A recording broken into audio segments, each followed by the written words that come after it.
Welcome back to episode 28. We're both happy and sad to tell you that our 29-day adventurous scooter ride in the Mekong Delta has ended, closing a wonderful chapter of our adventure in Vietnam. During this journey, we released a total of 18 videos about every single province of this region. So we hope our content has brought you both joy and inspiration to hop on your own ride one day to this lovely southwestern region. Now, the next part of Vietnam we'll explore is the Central Highlands and South Central Coast. These two regions are back-to-back with one another and consist of 13 provinces. If the journey to the southwest had that flat delta terrain, then our next adventure would bring us all of the ups and downs of the Grand Mountains, gracefully nestled along one of the longest yet most beautiful coasts of the entire country. However, before setting foot there, we need to hit up Ho Chi Minh City, also adorably called Saigon. Being the second biggest city and the strongest economic point in Vietnam, this place is an iconic spot on Vietnam's tourism map. In other words, we can say you wouldn't be considered to have already traveled to Vietnam if you hadn't visited Saigon. That's right. But since it's a big name with too many things to fit in one video, instead of showing you all the top-rated places, we're gonna take our regular approach of going to wherever our hearts lead us and showing you our adventure. Just a heads up though, not everything we're sharing is positive of the place, as this video will be based entirely on our experiences and opinions to help you have the best perspective about the city. And before exploring Saigon with us, please show us some support by giving this video a thumbs up and subscribing to our channel so you won't miss out on any of our future adventures. Now, let's go to Saigon.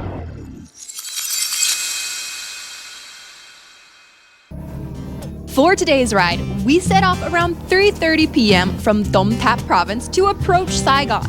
This trip is not the longest we've taken as it's only 140 kilometers. So right now it is only going to take us from here 3 hours and 17 minutes to get to Ho Chi Minh City. But since we didn't get going until late, David's pushing to have as few breaks as possible.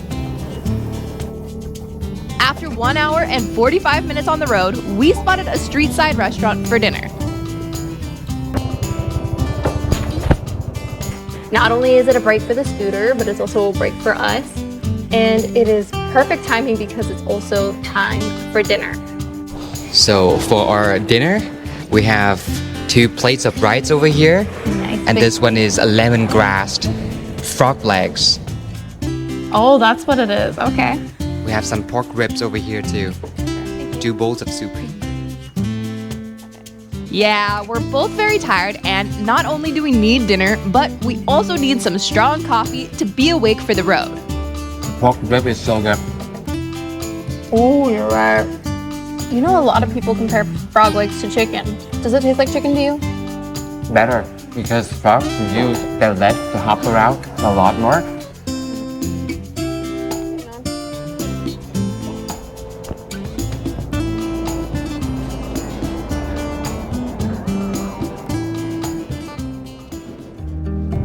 Even though we're still about 2 hours out from Saigon, we can already feel its chaotic vibes around here. A myriad of trucks and cars rush to the same destination, making this road super dusty and somewhat dangerous.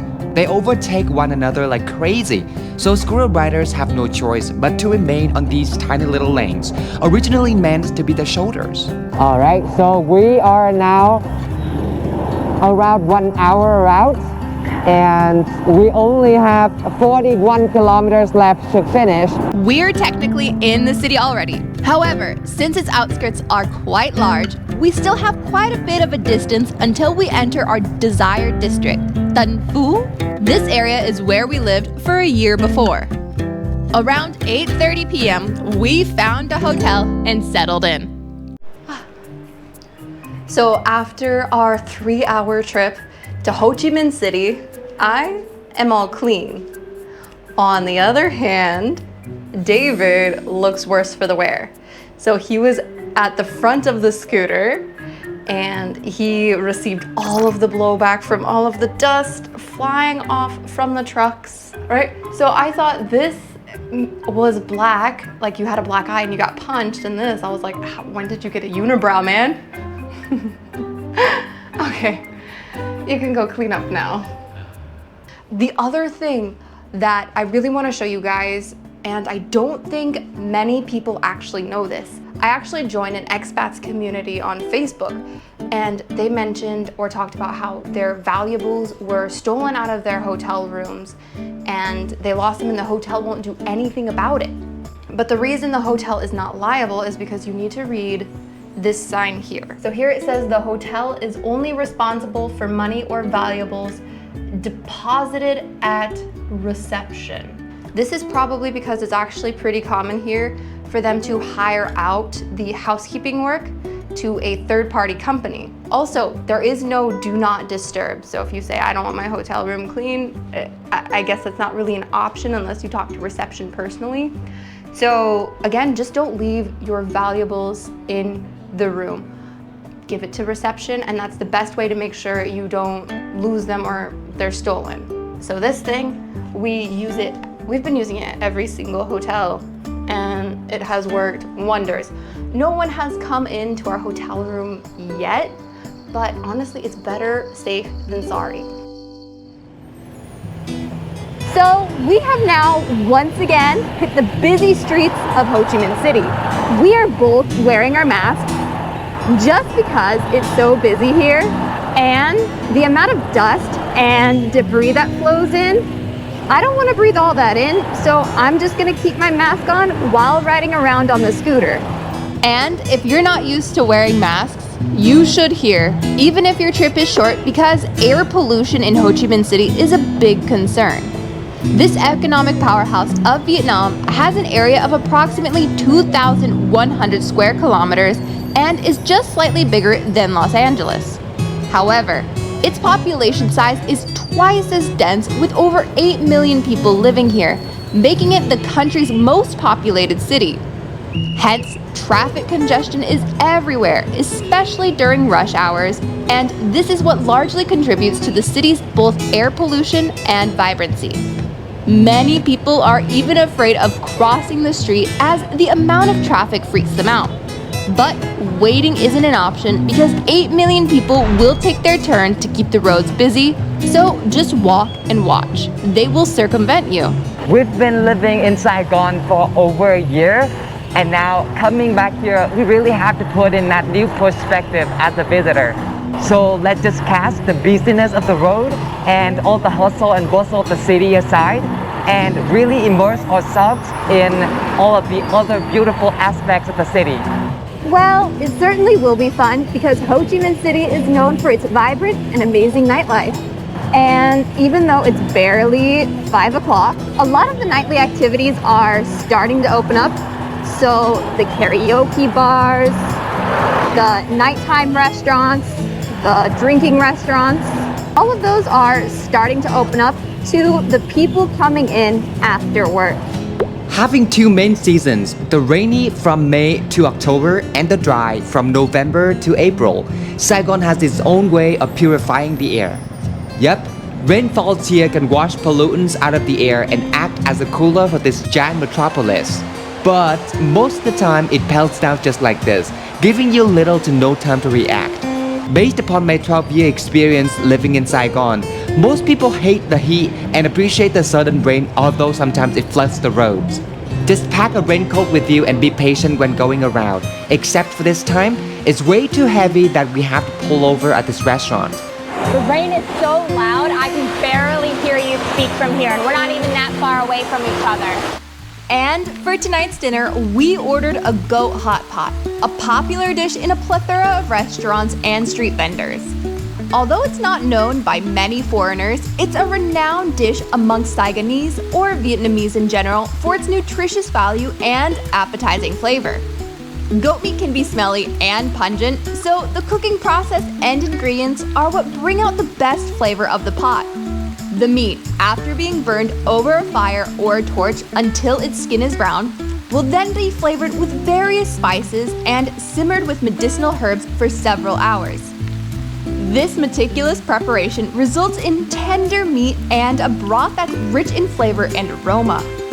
At this restaurant, they serve the hot pot with some noodles and a variety of vegetables such as Malabar spinach, chives, and purple perilla leaves. Oh, the pieces at the top are tofu skin, a byproduct of the tofu making process containing rich protein. They also dropped in some tofu and taro root pieces. When eating, we don't drop in everything on the side at once, but gradually to cook it to our favorable degree. And don't forget to dip basically everything in the provided fermented tofu dipping sauce. It's incredibly delicious. What a great choice on a cold and rainy day like this.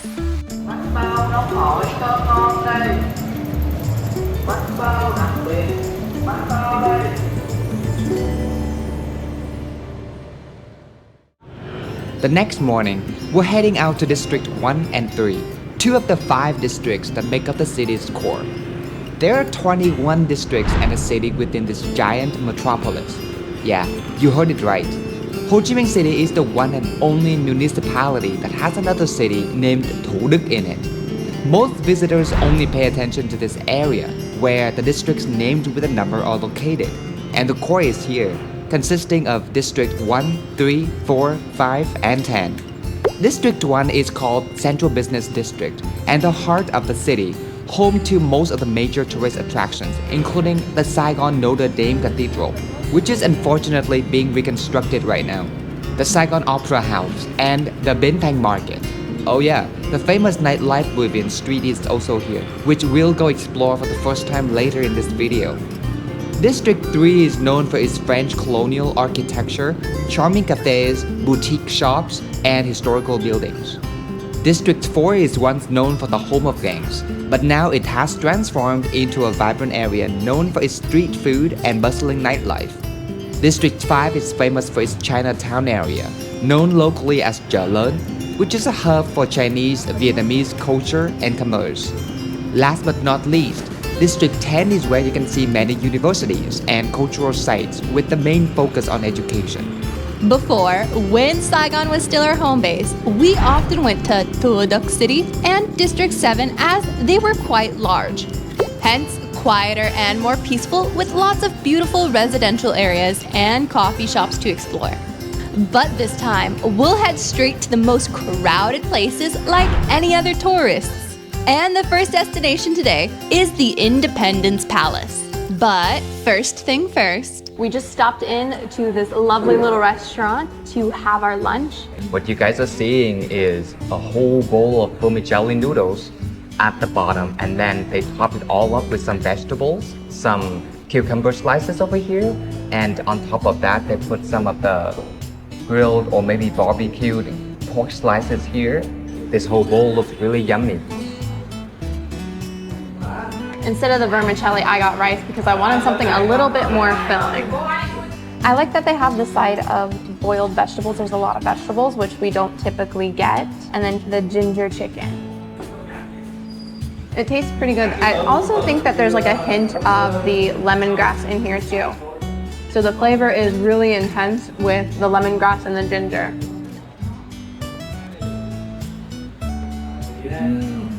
With all of the freshness of all of the ingredients in the bowl, I say it's like 9 out of 10. Oh wow, that's a high score.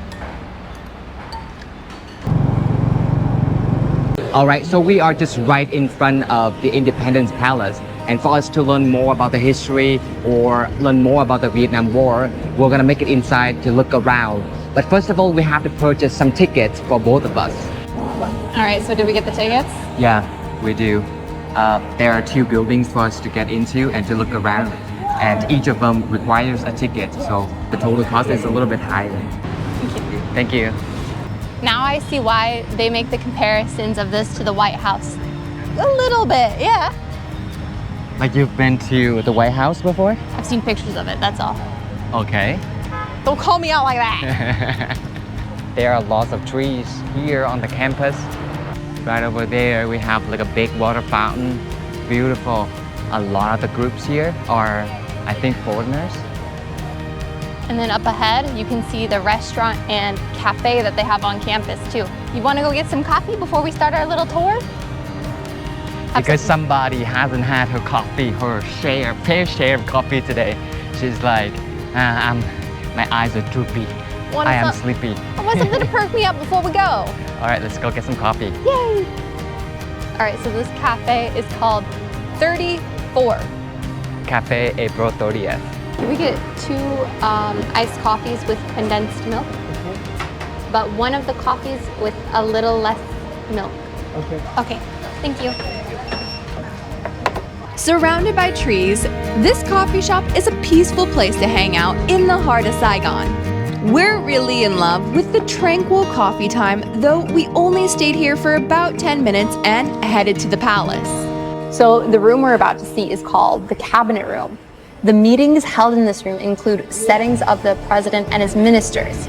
The Independence Palace, also known as the Reunification Palace, is a landmark of historical and architectural significance. Originally, the site of Norodom Palace, the Independence Palace served as the home and workplace of the President of South Vietnam during the Vietnam War. The palace is renowned for its role in the end of the Vietnam War on April 30th, 1975, when a North Vietnamese army tank crashed through its gates, symbolizing the fall of Saigon. This event marked the beginning of the reunification process of Vietnam under communist rule. You can definitely tell it was super long ago because look at the microphones. Yeah.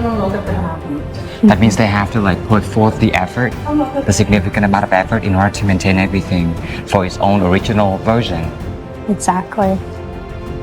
Designed by architect Ngô Viết Thu, the palace is an exemplary model of 1960s modernist architecture, featuring an innovative use of space, natural ventilation, and integration with the surrounding landscape.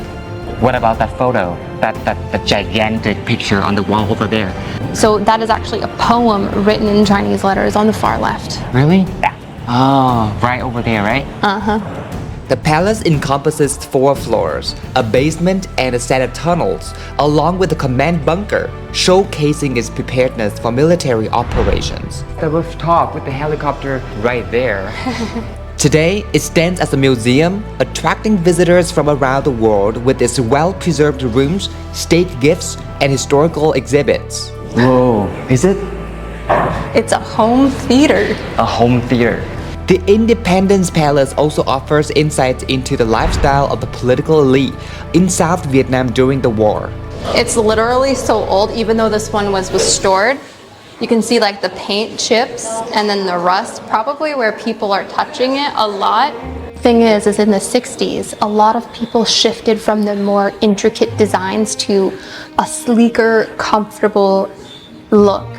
So with this room, right, for me it looks like it's a mixture of the Western 60s style, along with, if I look at the ceilings and some other smaller pieces in here, so this makes me feel like it's a mixture of the old Asian style, such as the chandelier here in the seating room, between this style and then the style at the rich guy's house in Bạch Liêu. Which one do you like more? The one down there. Why? The rich guys. Because it happened to be in a much older time, and in order to afford all of the amount of valuables back then, I think it was like really significant. And being a president, it comes with power and prosperity and money, right? So of course you will be entitled to this kind of luxurious life. The only thing that it doesn't have in order to become like a little more different compared to a thrift store is that they don't have any price tags on the items. I don't think they ever would. You can't just come in here and expect to buy like a piece of antique. It would be way too expensive. This is a huge campus. Its grounds, complete with lush gardens, add to the tranquil and picturesque setting, contrasting the turbulent history it symbolizes.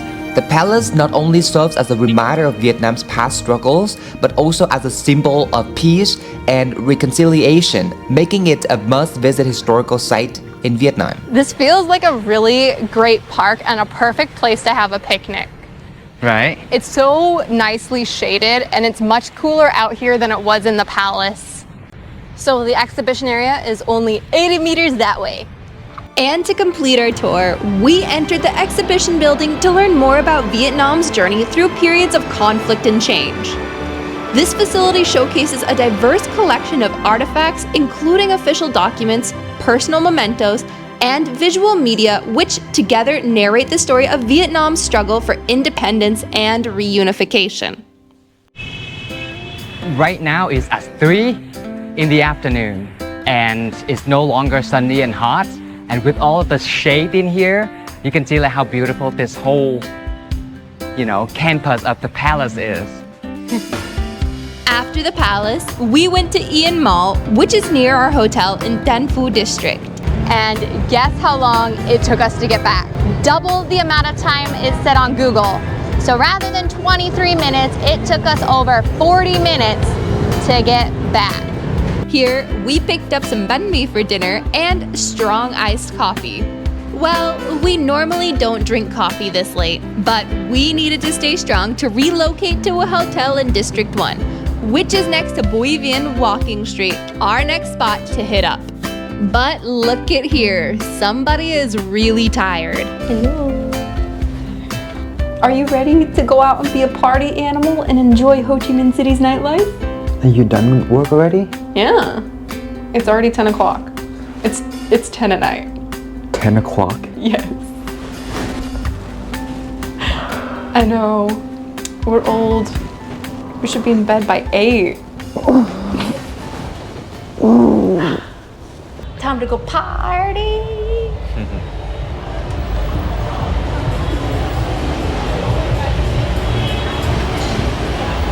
I say that, but I'm the type of person to run away from clubs and loud music.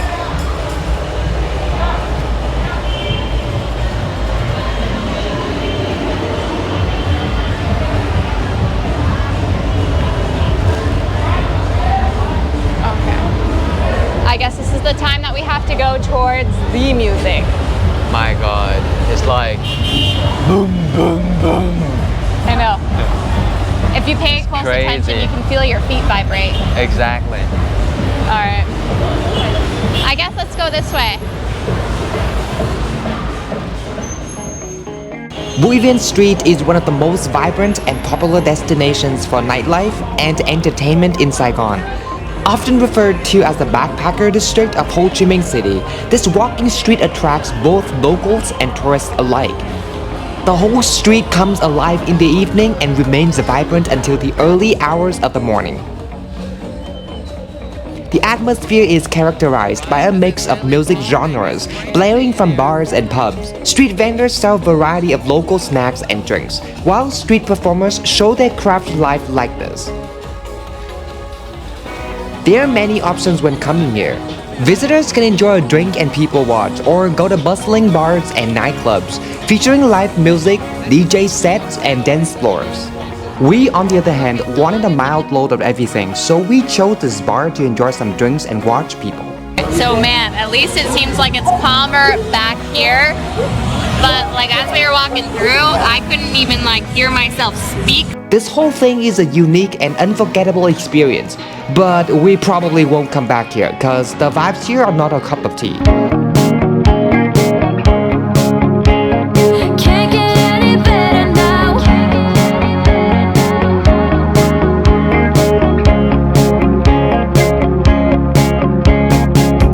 Pretty please, tell me that you think of me. In the next episode, we're going to start a new chapter of exploring the South Central Coast and the Highlands.